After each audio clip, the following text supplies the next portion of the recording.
Tamara, thank you so much for being here. Thank you for having me. Let's talk a little bit about the job that you have at the I should say, at the CDC. You were working specifically on birth defects and developmental disabilities, how to support families who need extra help due to certain rare genetic conditions like sickle cell anemia. This was mandated by a bipartisan group in Congress. Did you ever think that it would be abolished entirely?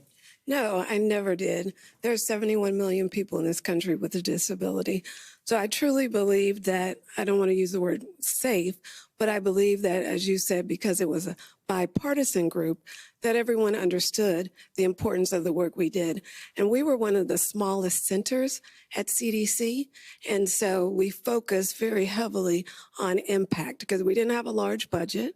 So we focused on impact and really meeting the needs of the audiences that we served. And an impact you made. I know it's important to you as someone who suffered a debilitating injury from a natural gas explosion. For people out there that are watching us tonight, to see people working for the federal government who have faced and live with disabilities. Is that right?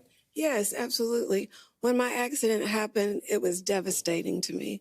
I was in the hospital for a year.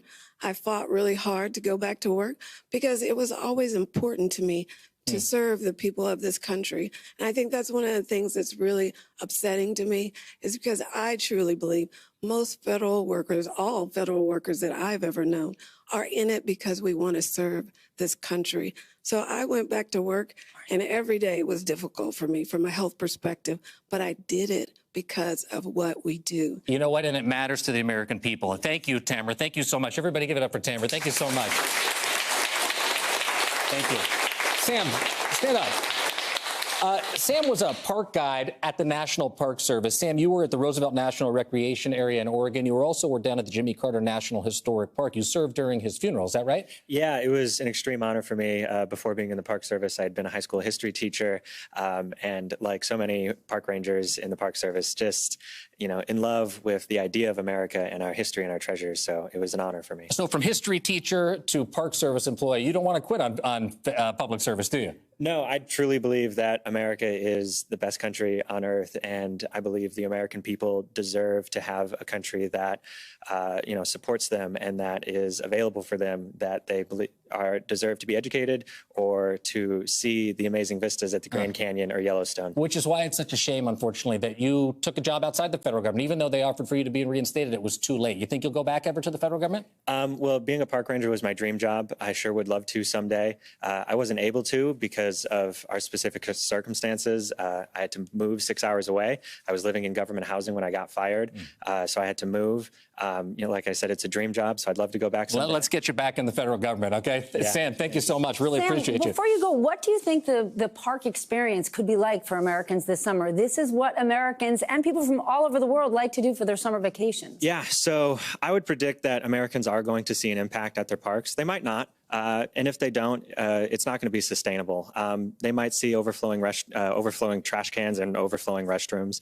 Just today, actually, the America the Beautiful Act was introduced to Congress. So if they don't want to see impacts in their parks, they should call their congressperson and they should support this legislation because it could go a long way to help their parks. Sam, thank you so much. Alyssa, let's hear from you. Thank you so much for being here, Alyssa. You were working at the Buffalo Veterans Affairs Office in the Education Department, and I want everybody to know not only are you a cancer survivor, potentially because you were exposed to burn pits in Afghanistan, but you went into the VA even though you probably could have made the same amount of money working, accepting disability payments. Is that correct? That is correct. And so tell me, why did you decide to go into the federal service and go to the VA? I decided to do it because I really care about veterans. I love to work. I didn't want to feel like I was stagnant and staying home. I wanted to give back to a system that has given me so much. Doctors at the VA treated my cancer, saved my life. Thank you, Dr. Ryan. But they were great for me, and I haven't had... I've really benefited from these systems, and I wanted to be able to do something that was impactful, even if it was small, in order to give back to it. Let me tell you something. You're doing something impactful right now, and you're also doing something very brave because you were told you could have your job back, but if you spoke out to media, you couldn't. And here you are tonight speaking out in front of all of us. I want to say all of you are very brave, but in particular what you were faced with. Why did you decide to come and speak out tonight instead of take your job back? I feel like this is a critical time in our country. I love America. I love being from this country. I've traveled the world. There is no greater system than what we have here. And I feel like it's just so very important to talk about not just myself, but my coworkers who work so hard to provide benefits, even when it's inconvenient, even when federal systems break. We work overtime. We exceed our production numbers on a regular basis. And to characterize us as terrible people or people who are lining their pocket with federal dollars is a lie. You were producing. How does that make you feel when you hear that? It makes me really angry. I feel terrible because, you know, I'm in a really unique position where I don't really need this job, but there are a lot of people who I work with who this is the money that they pay their mortgage with. This is the money that puts their children into sports. They're afraid to talk. They're afraid to talk because they really want their jobs back. This is their primary source of income. These people work really hard. The idea that we don't have any like accountability for our job is a lie. We have to provide production numbers that we can't fake. You know, they're looking at our computers for every single thing that we do during the day. And it's wrong to talk about employees who are working really hard for you and doing their best to provide these services in that way. In a productive way. The thing I've heard over and over, Steph, time and time again, is that on their performance reviews, these performance reviews ultimately were positive for all of these. How many of you got a positive performance review, just out of curiosity? There you go. Wow. There's your answer. Let's get the camera around. Well, keep your hands up, please. If you had a positive performance review, raise your hand. Yeah. Thank you very much. I appreciate you talking to us. Thank you very much. Carrie, I want to make sure to get you in here. You're an administrative officer for the CHIPS operation inside the Department of Commerce. Tell me what CHIPS is. CHIPS is bringing the manufacturing of semiconductors back into the United States. Wait. Isn't that what President Trump said he wanted to do? That's why I thought I was safe. You know, that and the fact that, you know, they were saying we're just going to get rid of waste, fraud, and abuse. And the mission that we were assigned to do was not that. Then how do you feel, right? When you watch the administration every day talk about we're going to bring jobs back, we're going to bring manufacturing back, when that's exactly what you were working on? That's exactly, and the colleagues I was working with, I mean, shout out to all of them. We were a very small group, but the most brilliant, hardworking people. And that kind of piggybacks off of what Alyssa said. You know, it's like we're getting a rap of, I ran into someone the other day, my neighbor, and she said, why didn't you just want to go back to work? And I said, what do you mean? And she said, well, aren't the people that are getting fired either poor performers or those that chose not to go back when we were mandated to go back? It's not what it looks like in this room tonight, is it? That's not the truth. Yeah. Carrie, it's all kind of dizzying, too. So many of these people. How many of you have been fired, reinstated, and fired again, or some version of that? Yes. There you go. One more time for everybody. Hands up high, please. Fired, reinstated, and then fired again. It's all very dizzying. How do you understand sort of the disorder of this process? You can't understand, because every day you're wondering, is today the day I lose my job? Is today the day I get my job back? Do I have insurance each day? That's a whole nother issue that we're running into now. So you can't. Yeah, there are so many stories, just like insurance. It's one of them. And I thank you so much for sharing yours. Brittany, let's get you in here. Brittany, you were an attorney in the Office of Civil Rights in the Department of Education. You were doing compliance type work with anti-discrimination, disability laws, disenfranchised communities to make sure they have access to available sources of financial assistance. Who's going to serve those families now?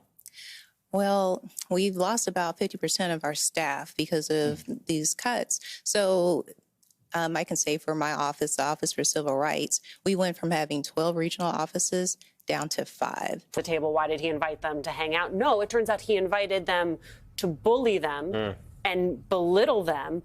And if he is doing that to our allies, what about our foes? Exactly. And this meeting is interesting. You know, my dad always talked to me about body language when I was growing up. And if you were to view that clip and mute the audio, you would still know that the Prime Minister of Canada was sunning the President of the United States and making a fool out of him. Because there he stands straight up, proclaiming something we all know, Canada's not for sale. And the President's there slouched down, you know, agreeing with a lot of what he's saying, which just shows that this whole posture of power that the President has used as his persona is just completely false. He's a weak president. So he's not going to keep our country safe. Okay, so that's all executive branch actions. We have this very intriguing conversation because that's basically all it is at this point, in the Senate and the House to some degree, about grabbing back the trade power, the power of tariffs, if you will, and really kind of resetting this whole conversation.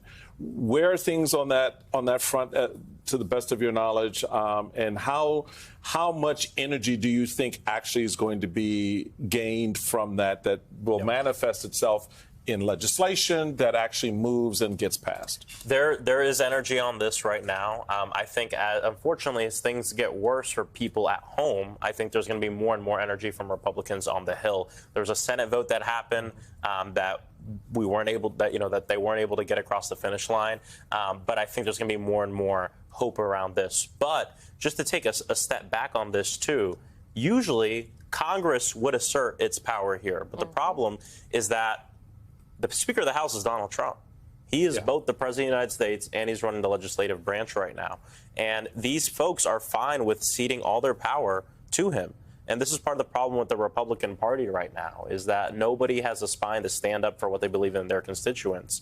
We're seeing glimmers of hope because of protests, because of people going to these town halls and giving their member hell in the middle of the grocery store and saying, don't touch my Medicaid. And that's why a few weeks ago, 12 Republican members sent that letter to Speaker Johnson saying we can't vote for the budget if there's cuts to Medicaid. And they would not have sent that letter if there wasn't pressure going on. And so my message for everyone is keep the pressure up on Medicaid, but also on costs, on tariffs, on everything. Tell your member to say Congress needs to assert its power here. Donald is hiding away. He's hiding away from regular people and from reporters that want to report on regular issues. He'll do these high-profile events sometimes, but he doesn't want to take regular questions about regular people because he doesn't have the answers. He doesn't. And when he tries to give, he tries to give an answer, rare as it is, you get like just buy your kids less toys, right? And it comes off like he's the Grinch. We've talked about this. Like, I know this is like a common refrain, but like, we've always heard this. Like, imagine, like, this is what the media would do. They would you would literally see reporters with their hands in their head like this. Imagine if a Democrat did that. Imagine if Kamala Harris, who, like, let's say she won, or Joe Biden was still president, and he said, just buy your kids less toys. Imagine if he said that. It would be wall-to-wall coverage, certainly on Fox, but on all its channels, about how out of touch the president is and how this is doomsday for his party and all of that.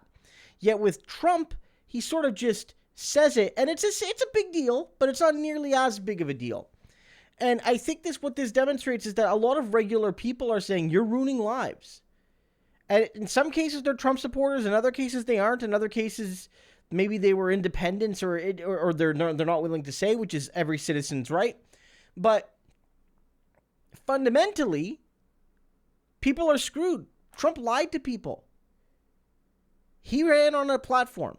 He did. He had a platform. And his platform was lowering costs and increasing prosperity for regular Americans. And frankly, it's the absolute opposite 100 plus days in.